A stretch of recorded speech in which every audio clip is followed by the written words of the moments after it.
Just a quick introduction. I'm Paul Doherty with Accenture, Chief Technology and Innovation Officer, and really thrilled with the discussion that we're gonna have here. You know, the theme of Davos this year is the stakeholders in a cohesive and sustainable world, right? Stakeholders in a cohesive and sustainable world. And we're talking about the World Economic Forum itself being 50 years old, Earth Day being 50 years ago, and also the internet being about 50 years old at the same time. And you know, the internet is 50 is interesting to think about. I think about, it was probably, I'll age and date myself, but it was about 40 years ago that I was involved at the University of Michigan, connecting one of our research institutes to UUNet, which was connected to ARPANET, which allowed us to collaborate with the research team in Germany. And it was mind-blowing at the time to get electronic access and connect ourselves around the world. And now that is just such a fabric of what we do. And the internet, it's like the blood of the digital world we live in. And not to say it's kind of like oxygen that we might be lacking in the room right now, but it's kind of like the oxygen of the digital world that we're living in. But at the same time, you know, there's a lot of questions that have been, you know, around Davos that I think we've all been talking about and beyond over the past couple of years. New questions around what does trust look like on the internet? Where are we with security? What about identity on the internet? What about access to those who don't have access on the internet? Trusted source of information, fake news, et cetera. Lots of questions. And as we look at it, you know, the internet truly is the lifeblood of what we're doing. But the question is, how do we need to manage and govern the internet going forward and our technology use over the internet to achieve the great benefits that we have already been getting from the internet and the new benefits that we can get going forward as it becomes even more a part of how we live, how we do commerce, and go about everything we do. So that's the discussion we're going to get into. So the panelists that we have here, I'm really excited about. We have Rima Qureshi from Verizon, Executive Vice President, Chief Strategy Officer, driving a lot of exciting work at Verizon, which is all about getting us on this new world with a lot of innovation. Brad Smith, President of Microsoft, involved in a lot of work around all these areas with a wide scope of what he does at Microsoft, and also author of a great book, Tools and Weapons, that really gets into a lot of these issues, and we'll explore that a little bit through this discussion. And then Adrian Lovett, who's the CEO and president of the Web Foundation, which is the organization that is really at the heart of the World Wide Web, which is the key part of how we all interact with the internet. So that's the group, and we're going to just launch in here and get it started. I'll take some questions along the way as we go here as well. So maybe Adrian, I think I'll start with you. Web Foundation, not everybody knows what Web Foundation is, so maybe a little bit about Web Foundation, and then tell us, your view on where we are today and where we come from with the internet, with the web. Sure, thanks, Paul, and great to be here. And thanks very much for hosting us. I think the Web Foundation is the defender, as we see it, of the founding original vision for the web that was set by its inventor, Sir Tim Berners-Lee, who's a very active board member, and I want to recognize our board chair, Tom Jenkins, just over there too. And we have terrific support from those guys who really set the sense of direction for us. The web was always intended to be two things, as Tim set out. Firstly, that it should be for everyone. And secondly, that it should be a public good, that one way or another it should serve humanity, not the other way around. For everyone and a public good. On both those fronts, we've got some challenges at the moment, which I'm sure we'll get to. But actually, at this point, in answer to your first thought there about how far have we got after 50 years of the internet, the way the World Wide Web has transformed lives for the better and continues to do so in millions and millions of cases every single day is something that can't be taken for granted. And as you say, if it is a little bit like oxygen, we don't go around saying, thank goodness for oxygen. And yet, where would we be without it? And the same is true of the World Wide Web in our view. The number of examples that we all know from our own lives of information being shared, of relationships being built, of injustices being righted, of rights being claimed, of love being found. Every aspect of human life, of course, is there, for better or worse, on the World Wide Web. And it's something that I think we have to cherish. And the World Wide Web Foundation is in the business of reminding all of us of that, whether that's people in government, people in companies, but all of us as citizens too. And 50 years in, and actually I turned 50 as well this year. So 1969 was a special, it was a great year. Man on the moon and everything. But there's another 50 actually that we've just marked, which is what we've called a 50-50 moment. In the last 12 months, for the first time, more than half the world is online. Now, when Tim and others set about building those in these early days of the web, as he would say, even now, that's not something ever that they would imagined would be the case, that half the world will be using this extraordinary tool. That's a moment for celebration and for feeling very, very happy, but it's also, more importantly, a moment for redoubling our efforts to say this needs to be for everyone, not just half the world, and we need to make sure it truly does serve humanity as a public good. Yeah, I think we'll come back to the basic human right and global public good. I think those are key points. And Rima, maybe picking up with you, at Verizon, you're bringing the world to life for the customers you have around the world. How do you think about where we are today as you look at, today and the future that you see from Verizon? Well, I can't answer that question without talking about 5G. Yeah. But I think I'd like to pick up on some of the points made. Is I think when we define the internet as not just the World Wide Web, but everything that we enable as a result of it, and the fact that we're carrying that World Wide Web in our pockets. And I've had the luxury during my career to see that whole industry develop, and what we take for granted basically being carried around with us. It wasn't that long ago when we were having to dial up to be able to get that. So I think there's been amazing progress from the tens of millions to the hundreds of millions to the billions of people that now have access to the internet and all of the knowledge of humanity in one place. I think it's amazing. Yes, there are things that we have to be watching out for, but if I look forward, it is an internet that becomes a little bit more challenging maybe to manage and keep track of how quickly things are developing, how quickly things are evolving as we continue to demand more things from it, such as personalization. What happens to privacy? What happens to security? What are we willing to give up to get what we are wanting from the internet? I think these are important questions that we need to start asking ourselves, and understanding that the data that we are putting out there, because we believe that we're getting something for free, has a price, and we need to really be asking ourselves, are we willing to pay that price, or at least be aware of it and be more in control over it? So the changing mindset we have as people, citizens, consumers around the data and information as well. I think there is an awareness that's starting, as much as there is a requirement that it's always there, that it's always on, right? But I think there's more that needs to be done to keep up with technology and to be aware of all of the risks that come with some of the things that we are wanting. No, good point. Maybe just a little bit of a segue, Brad, to you. When you look at it from your perspective, again, where are we maybe framing it in the, some of the narrative of tools and weapons? Because I think that's picks up in it personally, the tool versus the weapon perspective. Maybe just give us your sense of how you've been framing it. Well, it's really extraordinary, I think, when you step back and just think about the age in which we live. And I think it's so interesting to start, which was really helpful to say, isn't it great that we now have half the world connected to the internet? But just think that there's almost half the world that's not. And even for the half that is, there's a substantial percentage that doesn't yet connect at broadband speeds. And thank goodness for things like 5G and companies like Verizon that will bring it to more people. But one of the issues of our time is clearly income inequality.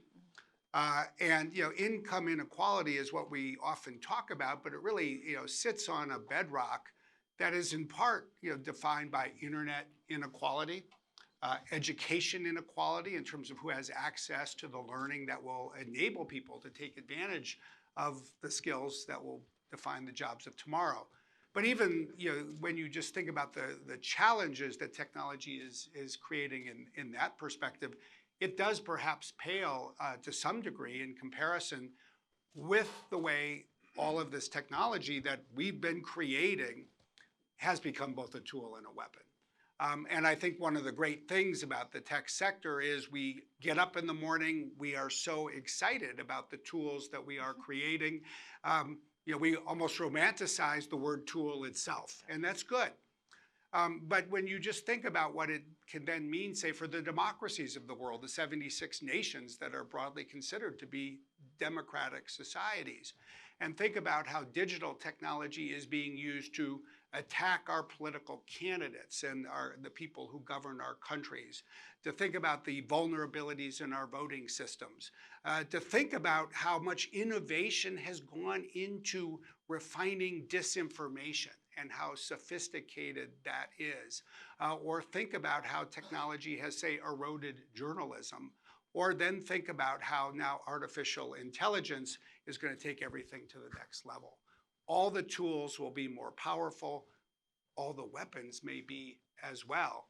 And so I think it really is a good reminder that what is an industry that will say was built first and foremost by great computer scientists, in some cases great academics, often great engineers, has really created the foundation for a future that needs to be a multidisciplinary future.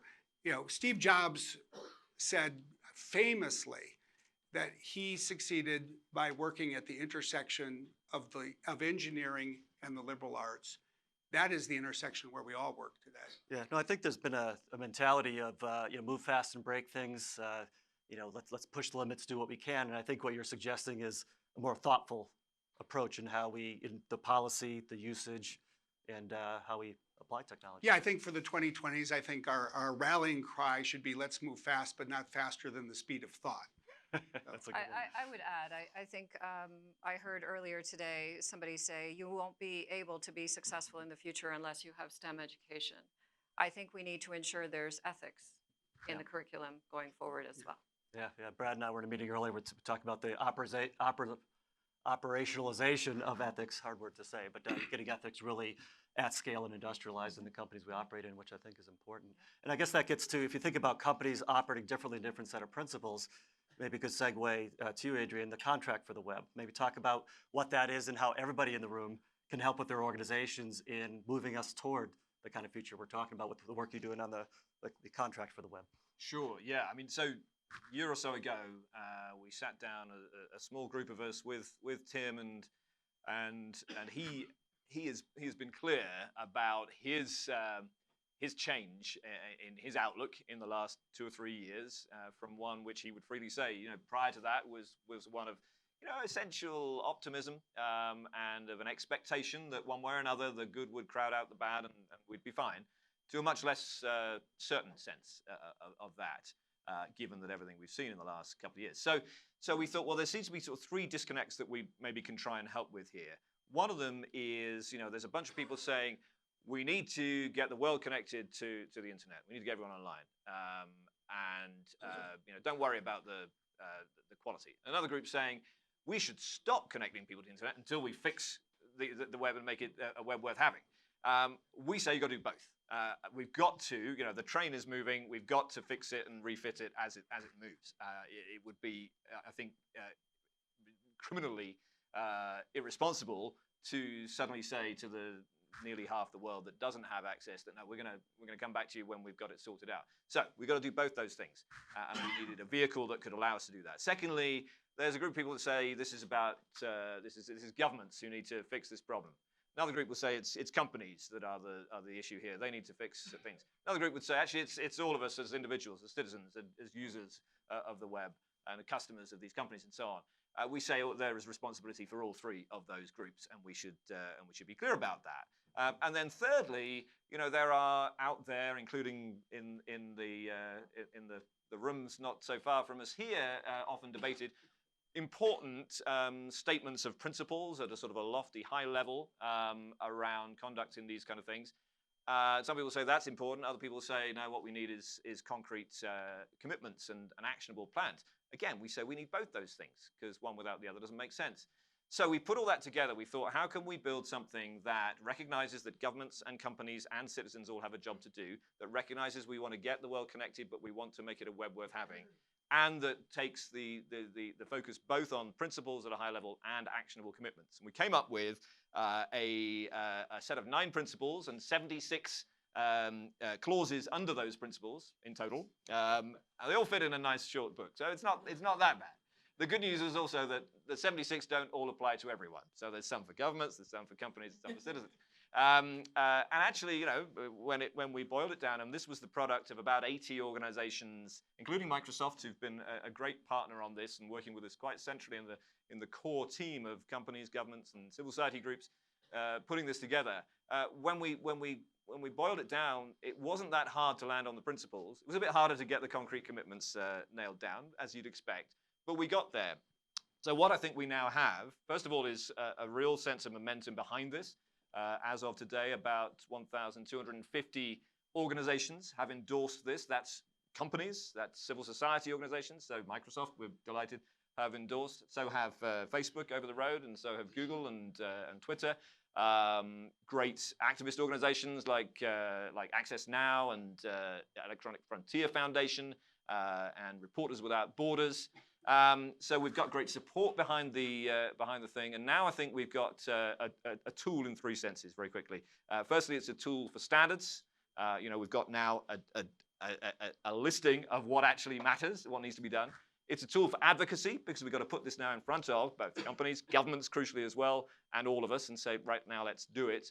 And a tool for accountability, because we've also, of course, got to keep track of how we're doing and call out where we're falling short, and those perhaps who are falling short, as well as recognize and praise those who are leading the way. So the contract with the web, I hope over the next couple of years, can be a real framework for action to get us that web that we want and make sure it really is for everyone.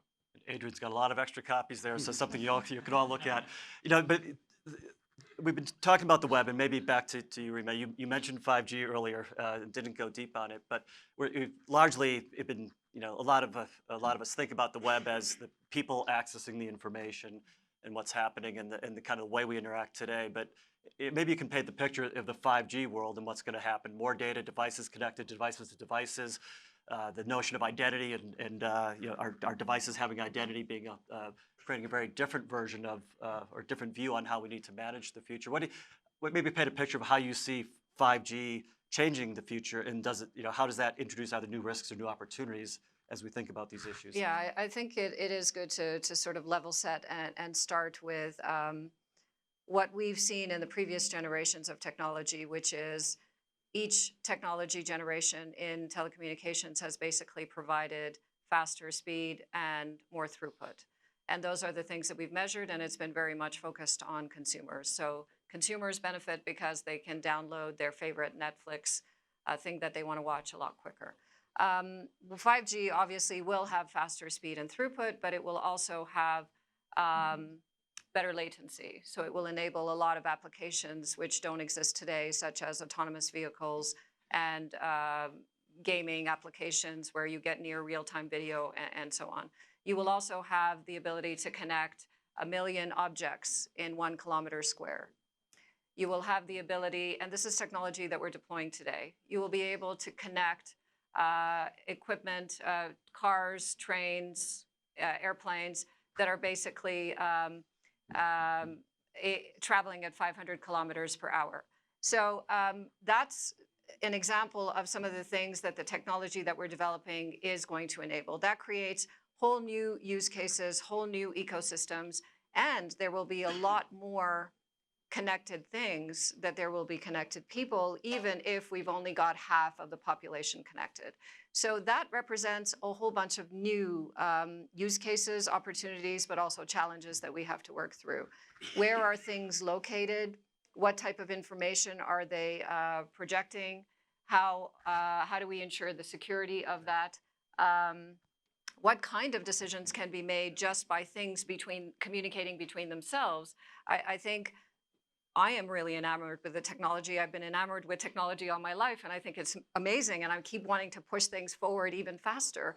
But I think it does warrant us stepping back sometimes and really working through what are the implications of the things that we are doing. But at the same time, I wouldn't recommend in any way trying to stop the development, because the development, in my mind, I fundamentally believe brings more good than evil. We just need to be aware of what the issues are with some of the technology that we are deploying and work to stay ahead of all of the ethical challenges that they represent. And Brad, maybe over to you on that note. I completely agree with that perspective and the need to continue the progress and to continue the innovation. But then that gets into a debate of how do you control for the unforeseen circumstances? Do policymakers need to regulate faster? Do we need to ban some things before until we understand them and then deploy them? Is it self-regulation, or is it government intervention? And those are all black and whites, which none of which probably apply, Brad. But you've thought a lot about this, and you've made some recent statements on I think on Monday around facial recognition is one topic. Maybe I think you've got a very good view on how to balance these issues. Maybe you could talk a little bit more about that. I think we're going to all need to do a lot more, is one way to think about it. And I do think governments are going to need to move faster. And I think we need to recognize that digital technology has probably gone more decades largely being unregulated than almost any technology since the first industrial revolution began almost 3 centuries ago. I think that the tech sector needs to step up and do more, really on a self-regulatory basis. But in a way, what I'd really say, especially on an evening like this, is that I actually think this is an issue for all of us in the room quite directly for what we do, or at least what we will do in the decade ahead. And one reason I say that is because, especially when we're thinking about artificial intelligence and AI applications, you can do a lot when you're a company that creates these to address the ethical principles, the kind of principles in the web contract. But ultimately, every company is going to be an AI company. Just like today, you probably have people who write software for you on a customized basis.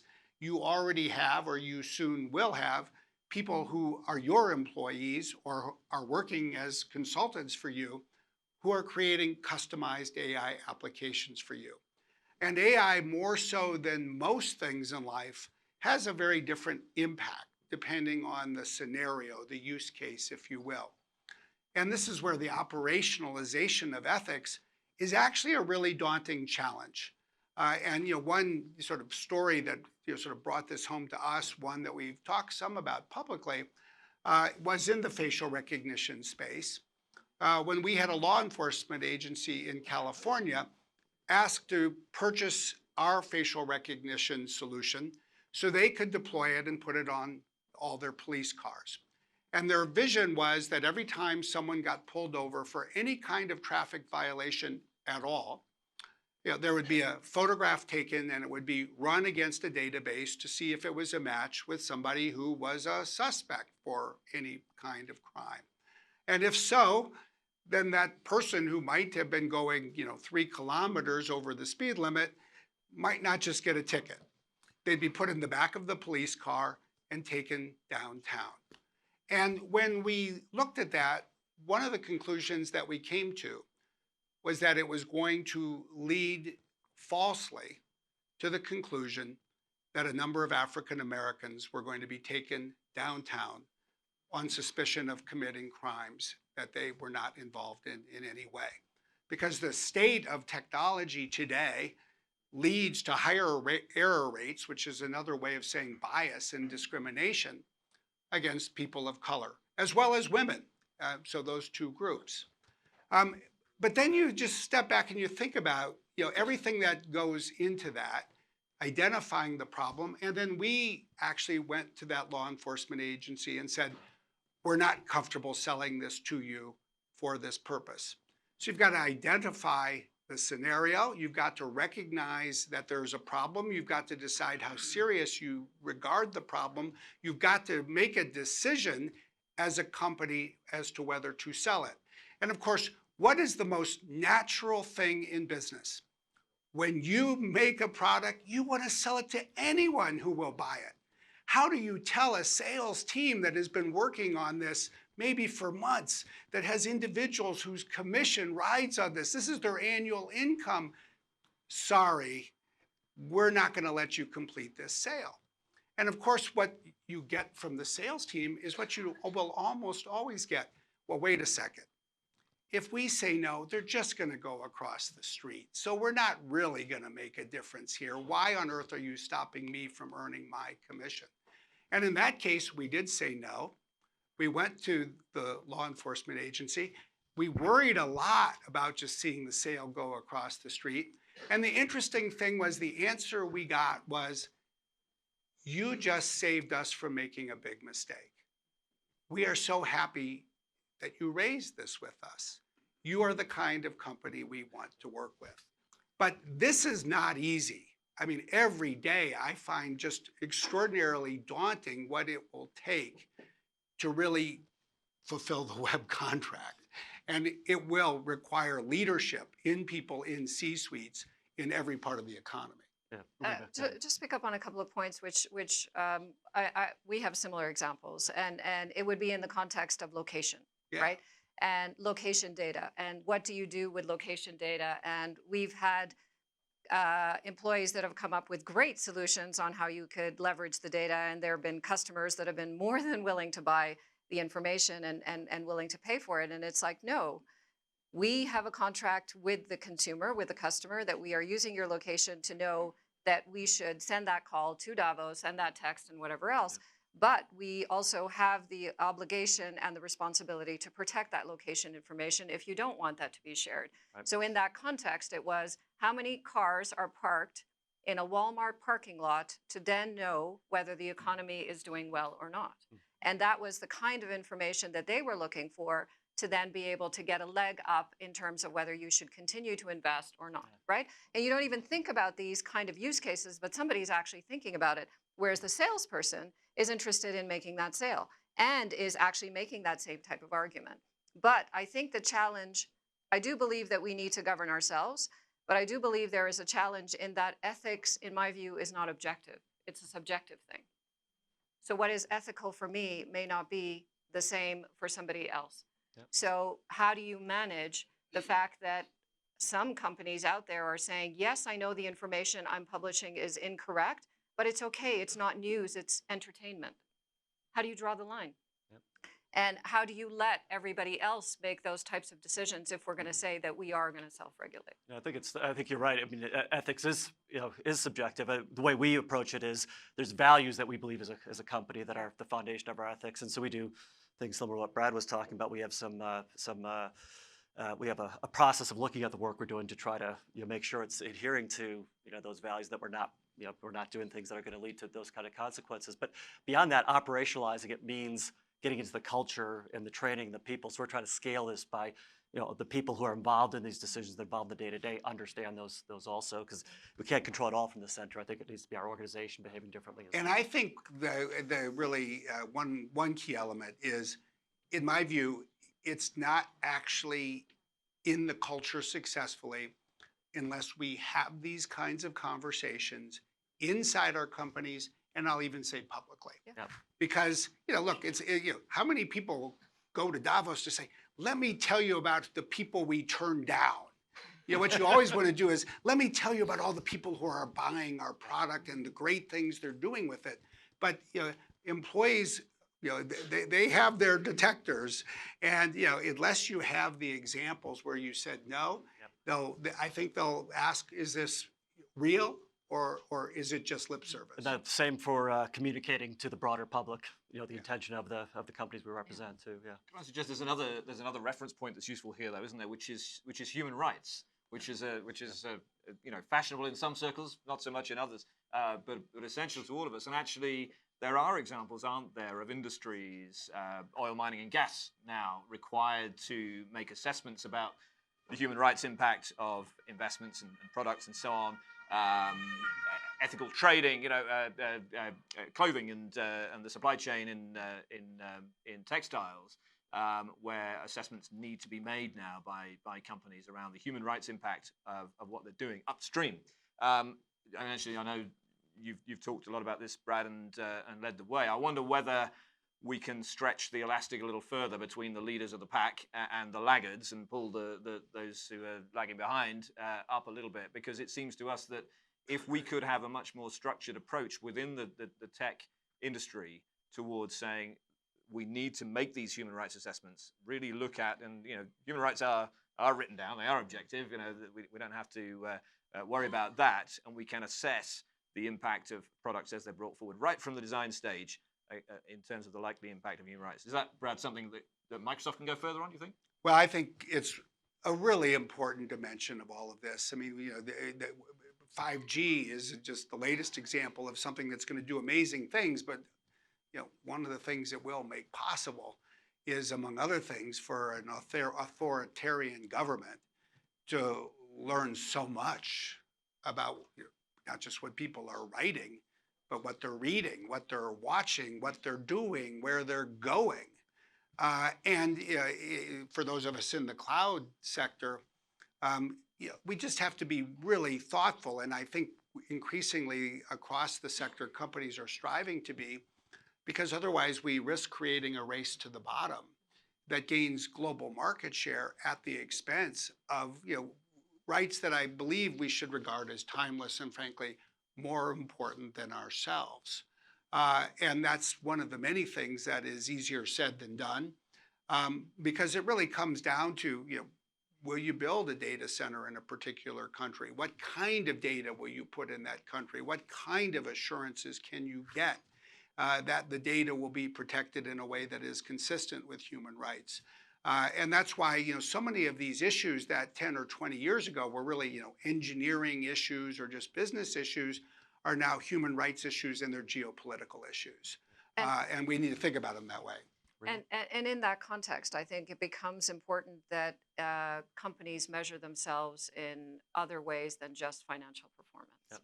And the importance of ESG and measures of ESG that can be tracked, and that there is a focus on saying we are not only here to generate revenue, because what will you be willing to do to meet that revenue target?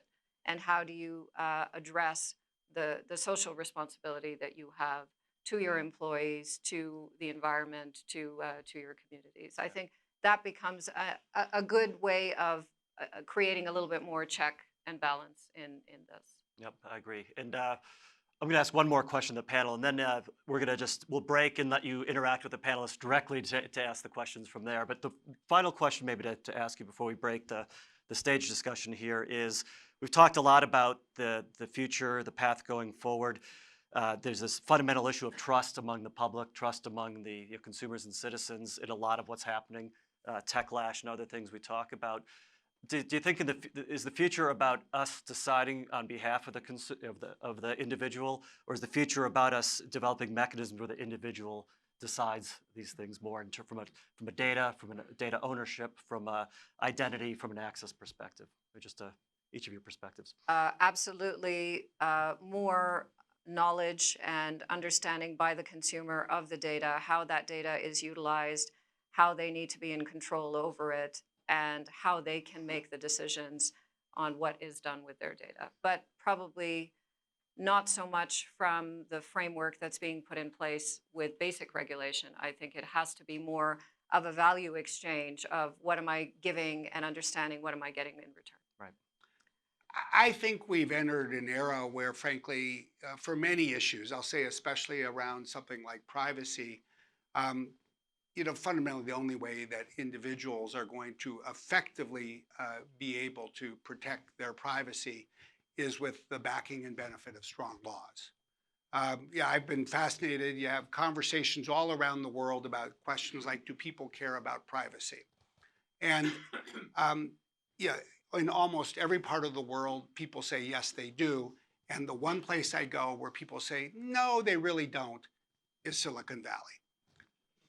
And the reason they say is, look, if people cared about privacy, then they would have actually stopped using fill in the blank, whatever service you want to imagine is the most corrosive of your privacy. And I think it's an interesting way to think about it, and it's a thoughtful question. My own view, as I've talked to people, is people do want to protect their privacy, but they regard these services today as the necessities of life. So they don't feel they can give them up without sacrificing an awful lot of what they want to do. So at the end of the day, you have to ask, how do people, protect their rights without giving up these types of things, especially in what are really global markets where it's not as if any of us as individual citizens actually get to say, no, I don't accept, I want to renegotiate the terms of the privacy notice that you just showed me. And the answer is, it's only through laws that put strong privacy protection in place. And if you think about the last 20 or 30 years of privacy laws, they've gone through waves, really two, that have both been beneficial. First, it was around notice and consent. And now with GDPR, it's been about access and control. But fundamentally, they have sought to empower consumers to exercise their rights in a world where we don't actually have that much time to do it effectively. And so I think part of what the 2020s will bring is, to the world of technology, probably more rules that people will complain about if they create technology products. I'll have plenty of opportunity to listen to our engineers, as I already do often days, say, oh my gosh, why do we have to re-architect our system for this or that? But at the end of the day, I just think that for all of us who create technology, it is dependent on sustaining the public's trust. And we should support the kinds of laws that will put in place the stronger protections that the public will not just want, but need to protect these rights in this new world of ever more ubiquitous technology. Yeah, well said. I wonder if the 2020s might also, if I can interpret this a little more broadly as well, might also be a time when our ability as humans to navigate each other in our tech-enabled and online worlds catches up a little bit with the way we do so in our physical world. What I mean is, we look out the window, in the streets of Davos, there's a job for governments to do, we know, to sort of set the speed limits. And actually, you don't need to set the speed limits in Davos this week. I think about it, evidently. But, to set the laws. And a job for companies to do, to build the vehicles that get us from A to B safely and do what we want them to do. And then the rest is for all of us as citizens. Yes, to obey the rules and drive the vehicles right and so on. But more than that, to find and agree on a set of social norms that sort of get us through the day, right? And courtesies and expectations of each other and so on. And those norms and those expectations in our physical world, of course, have taken decades, centuries, maybe millennia to get established.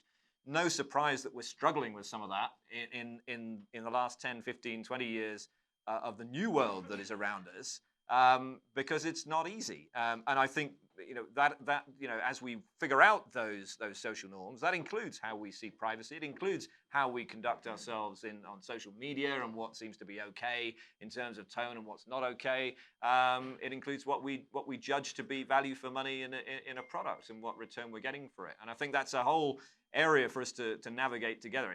I think that's an exciting challenge because if we can crack that, which will take time, then we have applied what humans instinctively do apply, which is their humanity and their common sense and intelligence to a collective effort to find a way forward. Yeah, fantastic. And the way I think about it, just in wrapping up, if you think about the 20s, I think there's a lot we need to do from a technology perspective. Smart technologies, deployment of technology that reduces some of the risks we have. Then there's, I think, focusing on the individual. That's what I took away from what you said, Adrian. Let's think about what the human, the person wants, and how we build around that, and then the trust. I think we're going to need to make sure that this is the decade of trust coming forward and building up the technology, the institutions, the laws, and everything that go around it. So please join me in thanking the panel, and we can thank you, Rima, Brad, Adrian.